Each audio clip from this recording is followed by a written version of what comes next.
नमस्कार दोस्तों, ये वीडियो क्लास 9 चैप्टर 1 का पार्ट 10 है। अगर इससे पहले के पार्ट आपने नहीं देखे हैं तो प्लीज़ उन पार्ट्स को देखिए, फिर इस पार्ट पे आइए तो आपको चीज़ें अच्छी तरीके से समझ में आ जाएंगी। इससे पहले वीडियो में हमने देखा था effect of change of temperature देखा था। अब हम देखेंगे क्या हम प्रेशर के थ्रू किसी भी मैटर का स्टेट चेंज कर सकते हैं क्या, तो हम उसको जानने की कोशिश करेंगे।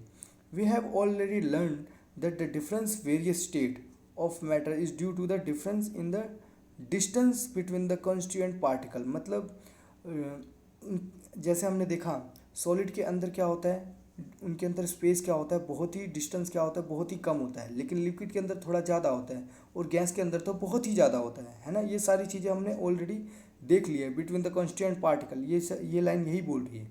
What will happen when we start putting the pressure and compress a gas. क्या होगा अगर हम प्रेशर किसी गैस पे लगाएं और उसे क्या करें, कंप्रेस करें, है ना। तो हम ये देखने की कोशिश करेंगे। Enclose in a cylinder we will the particle come closer. कम जो हम सिलेंडर को बंद करते हैं तो क्या उसके अंदर पार्टिकल क्लोज आएंगे। Do you think it increase और decrease the pressure can change the state of matter. क्या आपको लगता है हम प्रेशर इंक्रीज़ करने से या डिक्रीज़ करने से मैटर का जो स्टेट है वो चेंज हो जाएगा। तो हम देखने की कोशिश करते हैं। तो अब क्या होगा, आपने क्या किया है, एक सिलेंडर लिया, उसके अंदर एयर को कंप्रेस किया, है ना, फिर और कंप्रेस किया और कंप्रेस किया। तो by applying pressure particle of matter can be brought closer together. मतलब इनको क्लोज ला सकते हैं, है ना। तो इनको चेंज कर सकते हैं क्या। तो अब हम और जानने की कोशिश करते हैं। अप्लाइंग प्रेशर एंड टेम्परेचर, है ना, applying pressure and reducing temperature can liquefy gas, है ना। लेकिन टेम्परेचर आपको क्या करना पड़ेगा, रिड्यूस करना पड़ेगा। आपको प्रेशर अप्लाई करना पड़ेगा और टेम्परेचर को रिड्यूस करना पड़ेगा, तो आप गैसेस को क्या कर सकते हो, लिक्विफाई कर सकते हो। तो जैसे हमारे घरों में जो एलपीजी आती है वो ऐसे ही आती है, क्योंकि वो क्या करते हैं, प्रेशर अप्लाई करते हैं, उसका टेम्परेचर डिक्रीज़ कर देते हैं और वो किस फॉर्म में आ जाती है, लिक्विफाइड फॉर्म में आ जाती है। तो ये आपका होता है बाय प्रेशर अप्लाइंग। लेकिन आपको टेम्परेचर भी क्या करना पड़ेगा, रिड्यूस करना पड़ेगा। Have you heard of solid carbon dioxide. क्या आपने सॉलिड कार्बन डाइऑक्साइड के बारे में सुना है। आपने तो आप बोलोगे नहीं, हमने तो एटमॉस्फेयर में कार्बन डाइऑक्साइड होती है उसके बारे में सुना है। तो हाँ, सॉलिड कार्बन डाइऑक्साइड के बारे में भी यहाँ पे आपको जानना चाहिए थोड़ा बहुत। It is stored under the high pressure. इसको हाई प्रेशर के अंदर स्टोर किया जाता है। Solid CO2 gets converted directly into the gaseous state. मतलब ये सॉलिड जो होती है, सॉलिड CO2 होती है, वो डायरेक्ट गैसियस स्टेट में आ जाती है ना। तो ऑन डिक्रीजिंग प्रेशर, जब आप जैसे ही आप प्रेशर डिक्रीज करोगे तो वो सॉलिड से किस में कन्वर्ट हो जाएगी, गैसियस स्टेज में। इसके लिए इसको हमको क्या करना पड़ता है, हाई प्रेशर रखना पड़ता है टू 1 एटमोसफियर। जैसे ही आप प्रेशर डिक्रीज करते हो 1 एटमोसफियर का, तो वो किस में कन्वर्ट हो जाती है, गैसेस में कन्वर्ट हो जाती है, without coming into the liquid state. Liquid state में नहीं आती है। This is reason that the solid carbon dioxide is also known as the dry ice. इसकी वजह से हम इसे क्या बोलते हैं, ड्राई आइस। आपको पता चल गया ड्राई आइस किसे बोलते हैं। तो dry ice solid state of CO2 बोलते हैं। अब इसे ड्राई आइस ही क्यों बोलते हैं, हाँ, तो ये आपसे पूछेंगे ड्राई आइस किसे बोलते हैं, ये तो ठीक है, लेकिन क्यों बोलते हैं इसे। तो मैंने आपको बताया, क्योंकि हम इसमें क्या करते हैं, ये देखो एक बार वापस से आपको बता देता हूँ। क्योंकि इसमें क्या होता है, CO2 get converted directly to gaseous state on decreasing pressure to 1 atmosphere. मतलब सॉलिड जो हो रही है डायरेक्ट किस में कन्वर्ट हो रही है, गैसियस स्टेट में। लेकिन प्रेशर आपने 1 एटमोसफियर प्रेशर क्या कर दिया, डिक्रीज कर दिया, तो वो किस में कन्वर्ट हो गया, डायरेक्ट गैसियस स्टेट में और कन्वर्ट हो गया। हाई प्रेशर कर दोगे तो वो सॉलिड स्टेट में कन्वर्ट हो जाएगा। तो ये आपको पता चल गया बेटा, ड्राई आइस को ड्राई आइस क्यों बोलते हैं और ड्राई आइस क्या है, ये आपको पता चल गया ना। Thus we can say that the pressure and temperature determine the state of a substance. मतलब आपको पता चल गया टेम्परेचर और प्रेशर दोनों ही रिक्वायर्ड है, whether it will be a solid, liquid और गैस। वो कुछ भी हो, सॉलिड हो, लिक्विड हो और गैस हो।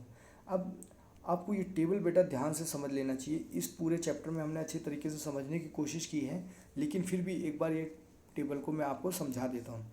जैसे कोई भी चीज़ को हम सॉलिड से लिक्विड में कन्वर्ट करते हैं तो हम उसे बोलते हैं फ्यूज़न। अब जब लिक्विड से सॉलिड में कन्वर्ट करते हैं तो उसे हम बोलते हैं सब्लिमेशन। डायरेक्ट क्वेश्चन बनता है बेटा, ध्यान में रखना आपको। अब जब लिक्विड से हम गैसेस में कन्वर्ट करते हैं तो हम इसे बोलते हैं वेपराइजेशन। अब जब गैस से लिक्विड में कन्वर्ट होता है तो इसे हम बोलते हैं कंडेंसेशन। और जब सॉलिड से गैस में हम डायरेक्ट कोई चीज़ कन्वर्ट करते हैं तो उसे हम बोलते हैं सब्लिमेशन, जो पीछे हमने पढ़ा था। और जब गैस से कोई चीज़ सॉलिड में कन्वर्ट होती है तो इसे हम बोलते हैं डिपोजिशन। तो ये आपको टेबल बेटा अच्छे तरीके से रट लेना है, 2 से 3 बार सुन लेना है इस वीडियो को, तो आपको क्या होगा, चीज़ें अच्छी तरीके से याद हो जाएंगी। अब हम आ जाते हैं अपने कुछ क्वेश्चन एंड आंसर पे, जैसे कि हम डिस्कस करते हुए आए हैं। अब हम देख लेते हैं फर्स्ट क्वेश्चन हमारा।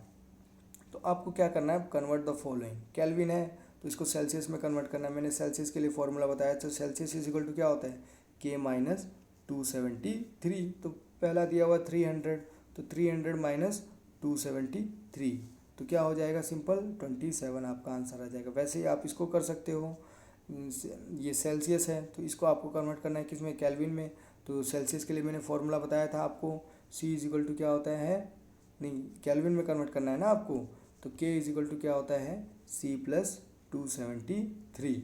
तो क्या हो जाएगा 250 प्लस 273, तो क्या हो जाएगा 523 डिग्री 523 केल्विन। ये आपको पता चल गया बेटा, ये कन्वर्जन हो गया, ये आपको पता चल गया। वैसे ही आप इसका खुद कर सकते हो। अब हम आ जाते हैं अपने नेक्स्ट क्वेश्चन पे। जैसे for any substance why does temperature remain constant during the change of state. For any substance, मैंने बताया टेम्परेचर आपका कांस्टेंट रहता है। वही क्वेश्चन आ गया बेटा, वही घूम फिरा के इन्होंने क्वेश्चन पूछ लिए। मैंने जो आपको बोला था बहुत ज़्यादा इंपॉर्टेंट है। तो देखो ये क्या बोल रहे हैं कि जब कोई भी स्टेट चेंज हो रहा होता है ना, जैसे सॉलिड से लिक्विड आइस कन्वर्ट हो रही थी तो उसका टेम्परेचर क्या था, सेम था, है ना। तो वो ऐसा क्यों हुआ, ऐसा क्यों हो रहा था, वो उसकी हीट एनर्जी जा कहाँ रही थी। तो वो वही आपके फोर्स ऑफ अट्रैक्शन को ब्रेक डाउन करने में, ओवरकम करने में, यही सारी चीज़ें हैं।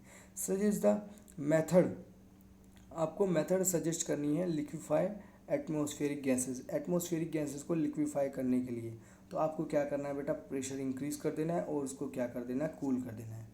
प्रेशर इंक्रीज कर दोगे और टेम्परेचर उसका क्या कर दो, डिक्रीज कर दो, तो वो क्या हो जाएगी, लिक्विफाई हो जाएगी। तो ये आपको पता चल गया बेटा। अब हमने क्वेश्चन आंसर भी इसमें डिस्कस कर लिया। अब हम आज के लिए बस इतना ही है। नेक्स्ट वीडियो में हम डिस्कस करेंगे evaporation. Okay, thank you very much.